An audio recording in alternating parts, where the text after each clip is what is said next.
Hi, this is Sebastian. You might know my mom, Heather, from Shine.fm. This is the Shine.fm Momcast. Take it away, Mom. Well, I'm very excited to talk to you, Dave, about this topic, I think, because I have two sons. One is almost 15 and one is 13, and then I have a daughter who's 16. And so from both perspectives, this is something that I want to make sure that my daughter is protected and honored, and whoever she decides to be with in the future has a good kind of outlook on how it is to treat a woman, but then also how do I raise my sons in that way as well. So you wrote a book, Dave, called Raising Boys Who Respect Girls. Let's talk a little bit about why you decided to write this book. Absolutely. It really came from a place of just wanting to get this message right for my own four sons. You know, as my wife Ashley and I spent a lot of time talking about what does a win look like in parenting our kids, and as we sort of listed out, you know, what we wanted them to learn and to know before they left our house.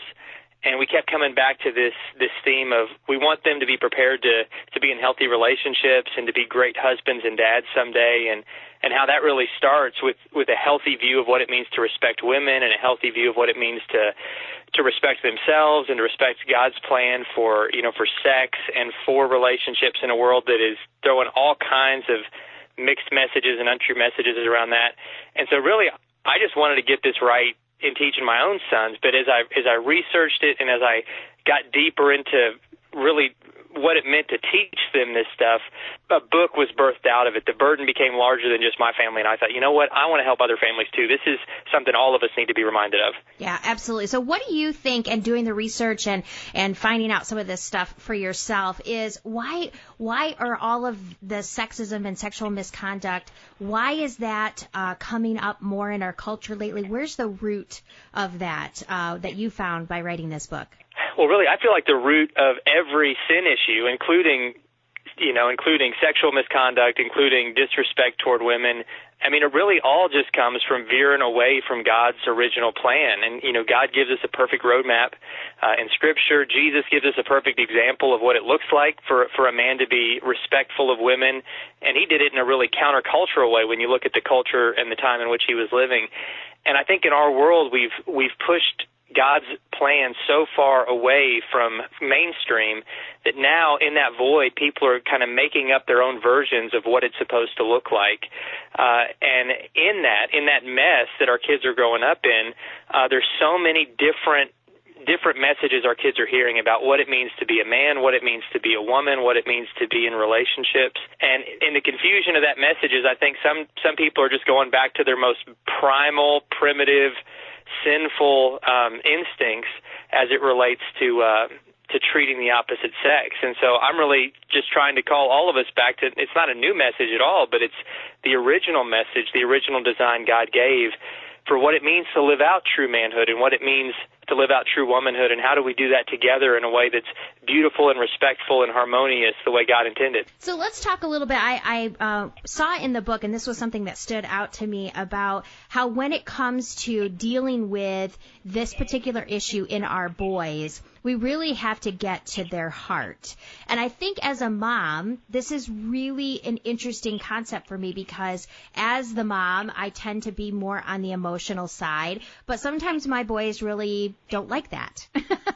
And so when you talk about getting to the heart of boys and helping there be a heart change, talk about that. Like, how do we do that in our boys? Because this all kind of starts in our heart. And it's not just about it's not just about having a really good relationship with God. I think there's other things that we as parents should be able to do as well as fostering their relationship with God. So what are some things we can do to help with our sons' hearts? I think part of it is just helping him celebrate the fact that God made him, he's fearfully and wonderfully made, created in God's image, and that God has a beautiful plan for him to be an honorable and a courageous man of God. Because we're living in a world where some boys are growing up feeling like that there's something wrong with them simply because they're male. Like the messaging that we see on media a lot of times has put the word toxic in front of masculinity so often that some boys are believing that masculinity in and of itself must be toxic. Something is wrong with them simply because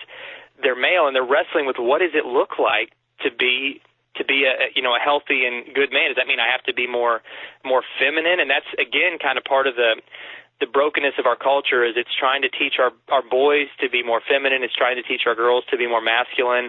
And it's trying to erode all of the beautiful God-given distinctions that God intended when he created us, equal and in his image, but beautifully distinct as men and as women. And so I think that's part of getting to our sons' hearts, and then also to let our sons know that it's not weak to be able to talk about your feelings, to talk about our emotions. Most boys, and really most grown men, live with this myth that we can't connect to our emotion and our logic and intellect at the same time. Women know it just instinctively, in a way that I think they have a head start over us guys, that you can connect to both at once. The woman's not afraid, for the most part, to connect to her logic and reasoning and have a meaningful conversation, through being in touch with her emotions. Mm-hmm. But for most guys of all ages, we're afraid of our emotions because it makes us feel out of control. And so it's like we just close off parts of our heart that make us feel vulnerable. And we've got to give our sons permission to be vulnerable and to let them know that's not weakness, that's actually strength. And that's part of what it means to be a courageous man of integrity, is to be able to tap into your heart and to be able to talk about, what you're feeling, what you're afraid of, what you're struggling with, and that real growth can happen in that. Let's pivot just a little bit here, Dave, because I, like I said, I'm a mom of an almost 15-year-old and a 14-year-old. And one of the things that is a big concern with my boys is the access to the Internet, to pornography, and especially smartphones. And one of the things that we as a family, for our boys in particular, have done is we have not given them smartphones, even at 15 and almost 14. And that's something that has actually been really difficult to kind of go against the grain. I think my freshman is probably one of maybe 2 kids in our high school that doesn't have a smartphone. And we've had a lot of discussions about this, but one of the reasons why we chose to do that is because we don't necessarily want them to have unlimited access to the Internet. They can't have access to the computer unlimited without, it being in a common area and someone, watching them and that kind of, or, at least being in the same room if I'm cooking dinner. What can parents do with this issue? Because so many of us parents don't know enough about smartphones to know how to protect our kids. And I know that my sons, even with not having smartphones, have been exposed to some things because of other boys' phones or other kids' phones. And it feels like it's something that I can't control, we talk about it and we discuss it, but what are some tips that you give to parents where this whole pornography issue comes up, and also with smartphones and access to the Internet? Yeah, and we are living in uncharted waters. The tools that exist that our kids are growing up with, it's just unprecedented. It was when I was growing up, and I share a lot in the book, my own testimony. I, like many, young boys and young men, really fell into a real struggle with pornography. And so when I talk about porn in the book, it's not just the statistics, and it's not just kind of being disconnected from the reality of it. I talk about it in a really vulnerable way for my own testimony of saying, I know how much this can wreck your thinking and how much it can really just break a young man. And I want to help protect my sons and other sons from that. But I was growing up at a time when the technology really wasn't even there. My first exposure was, my friend's dad's, huge magazine collection, and then it just kind of went from there. But now with technology, with the smartphones, the ages that our kids are being exposed to hardcore pornogaphy is getting younger and younger and younger. The average age of first exposure right now is 10, and more than 95% of our boys and girls will see pornography before they leave our homes, despite our best efforts to shelter them and shield them, because like you said, they're living in a world where there are screens everywhere, where there are those who are producing pornography are just aggressive and militant and trying to hook people early with the toxic stuff they're selling. And, even in the book, one of the first stories I share was about our son, who was an 8th grader at the time, who on his first day of school was exposed to kids, boys taking pictures of their genitals with their phones, trying to show those pictures to others and trying to text those pictures to girls, and then laughing about it like it was just normal fun. And he's at a great school. This wasn't like a prison bus to juvie. This is a good, quote, good area, and this is the battlefield that we're fighting. And so I think that we have to be vigilant, whether we give our kids phones or not. If we do give them phones, and in my family, our older 2 boys do have phones, but we have a lot of rules with it. You're not, you don't take it to your room by yourself. We have filtering software on all the devices in the house, and I talk kind of in the book specifically about different resources like that are out there. But then we also talk to them a lot about really the heart issue behind it, of why pornography is so destructive and why objectifying women and looking at a woman just as an object of lust instead of a soul to be cherished, what that does to dehumanize ourselves, what that does to dehumanize others, and how that really wounds the heart of God. And so a lot of the book is talking about how to lead those conversations, because we can do all that we can to shield our kids from porn, which we should, but we also need to give them the tools to know how to navigate and how to have conversations with the kids that are around them that don't think there's anything wrong with it, because statistically most kids and young adults don't see anything wrong with porn. And we've got to help our kids understand why it's wrong and why it's dangerous, and really kind of be leaders in that area in a culture that's really lost their way. Do you think that, like, part of the key to this, too, would be about teaching kids, and especially boys, about sex? Can you talk about that a little bit? I know you addressed that in the book, but I think that if we as parents aren't stepping in and helping to educate our kids about what God really designed sex to be, then they're going to find out some other way, which we don't want. So what are some keys to teaching kids about sex, especially from a godly perspective? I think it is multifaceted. It is not just having the talk. People think of like that one awkward, everybody sweating 10-minute talk you just try to get through. But I think it has to be the talks plural, like looking for constant opportunities to address, if you're watching something on TV and something happens related to a false message about sex, to address it. We were watching the news not long ago here in Texas where we live, and one of the lead news stories is that Texas is opening up its first sex robot brothel.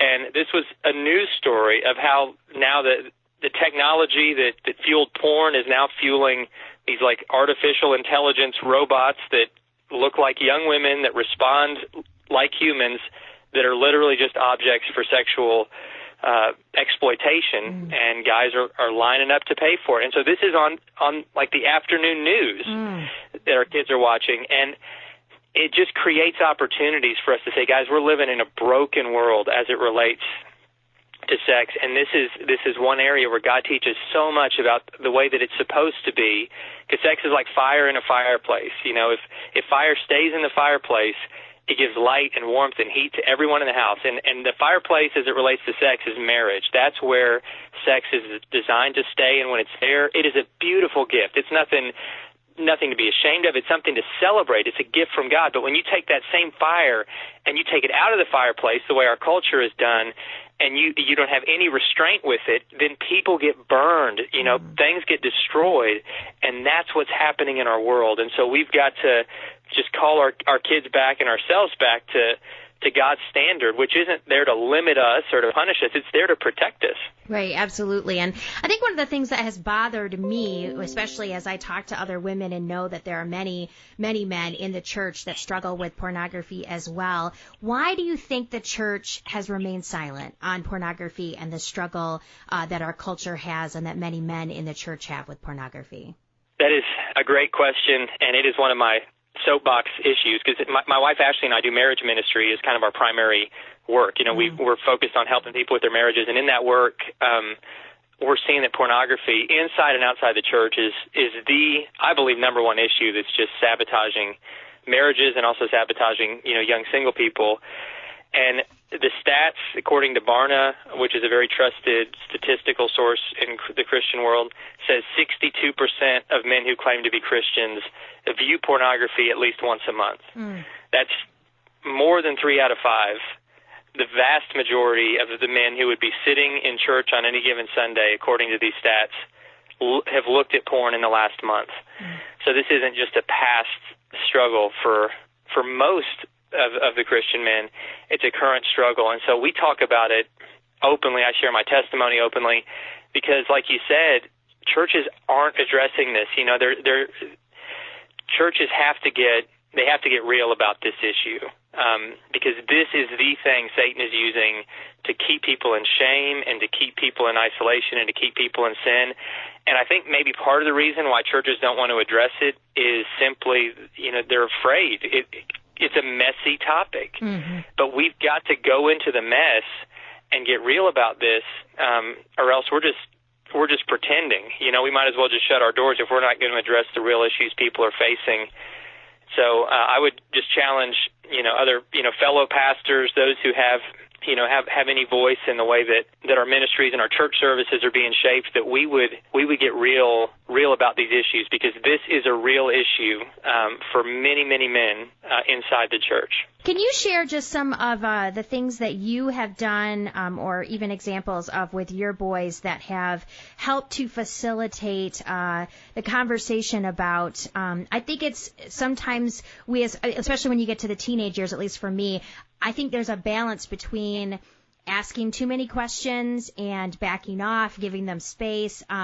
There can be this idea in my mind, and I think this does happen, where you can think you have a really good read on your kid, but maybe there's a lot going on behind the scenes that you don't know about. So how do we make sure that we have open communication and that our kids feel like they can be real with us, that if they are struggling with something, that they can talk to us about it? How do we handle that as parents? Yeah, that's a great question. I think that for all of us as parents, our kids have to know that we're the safest place on earth for them to talk to about anything, any struggle, any question, any fear, any doubt, any sin.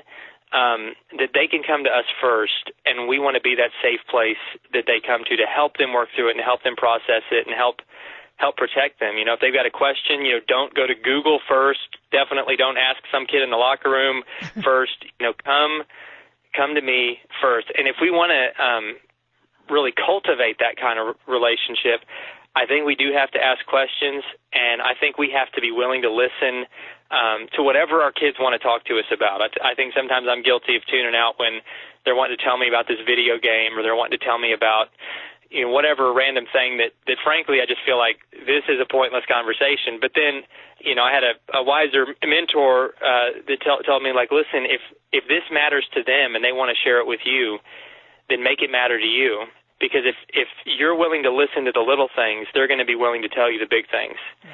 And that really stuck out with me. And then someone else, another mentor, said, and when they do tell you something that is shocking to you or that makes you want to panic, never ever show them your panic or your shock. Yes, exactly. You got to process it internally, but because then that'll shut them down. You've got to keep it. You got to play it cool, so to speak, to get them to talk.